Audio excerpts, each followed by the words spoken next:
one thing that you're going to hear talked about, and those of you guys that are professional, I've already heard these terms before, but who all here is familiar with due care and due diligence?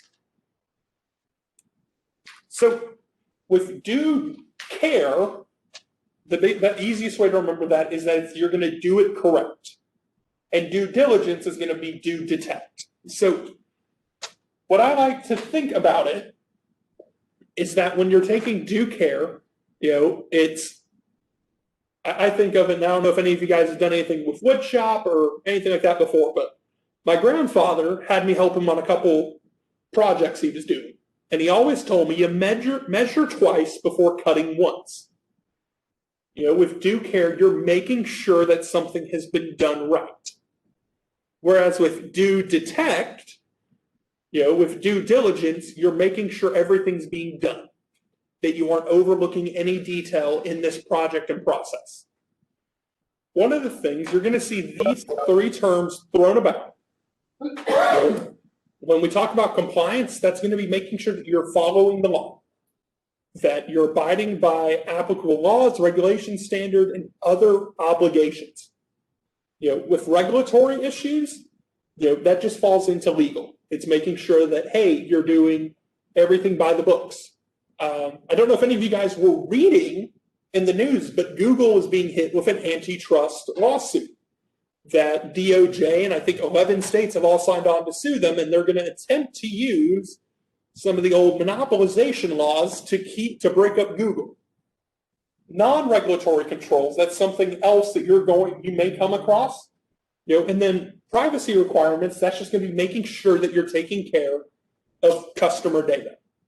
That, if you're working within a healthcare facility, that, you have pretty much everything you need to know about a person there, that, hey, that data is only being accessed by those who need to have access to it. One of the things you have talked about with building a legal wall. So how that's worded, it's making sure that you have something to defend yourself with. So, when it comes to intellectual property, and that's a big thing, and you actually see more and more, and a ton of legal arguments with guys that make YouTube videos.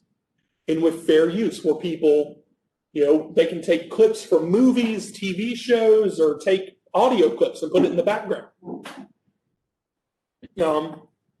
A trade secret, it's something that you keep to yourself within a company. So when I think about that, I think it's Coca-Cola in Atlanta, that they have that the exact recipe to Coca-Cola is kept in this big old vault, that only a handful of people know. Or, like KFC and their secret and their 12 spices and herbs. I don't know the slogan. With copyright law, that's referring to who owns, it's the original work of ownership. So typically, that when you see that, that's going to last the lifetime of the author plus an additional 70 years. I don't know if any of you guys remember, and I want to say it was after 2010, where we had a ton of adaptations of Sherlock Holmes come out. Like you had one with Robert Downey Jr., you had one with Benedict Cumberbatch, you had just a ton of them. And the reason that was that Sherlock Holmes, some of Sir Conan Arthur Doyle's original works had entered public domain at that time. A trademark, that's very simple. It's something that identifies a company and helps distinguish from one manufacturer to another. So, for instance, here at CyberProtex, and Kincaid, correct me if I'm wrong here, but we actually have a trademark of the vulnerability genes, which is a piece of software that we use. We just got it. And then we also have one on Got Cyber. So that's one of the things, if you've seen me or Ben wear the shirts, that's a trademark that we have. With it, it's really just used to distinguish one brand from another. And then a patent, that just, it's a document that says that someone owns an idea. And, if you've studied history enough, and, if you want to read more about patents, I encourage you to read about Thomas Edison and Nikola Tesla, some of their feuding. When it comes to dealing with privacy protection, you're going to have a ton of different methods to deal with that. So, and it's going to depend on what data you're dealing with, the extent that you're going to have more protections in place.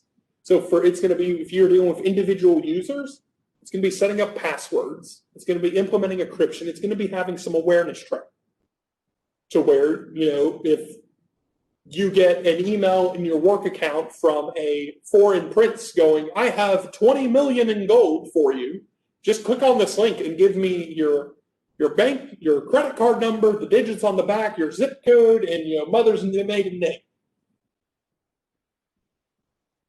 So for self-regulation, that's where we talk about PCI DSS, where businesses need to govern themselves in compliance with that rule. For corporation, we've talked about HIPAA being used in healthcare. And then, some additional examples that are listed here are high-tech, GLBA, and PID-EDA. So those latter three, I'm not incredibly familiar with off the top of my head. And then for government, the most major one that's listed here is the Patriot Act.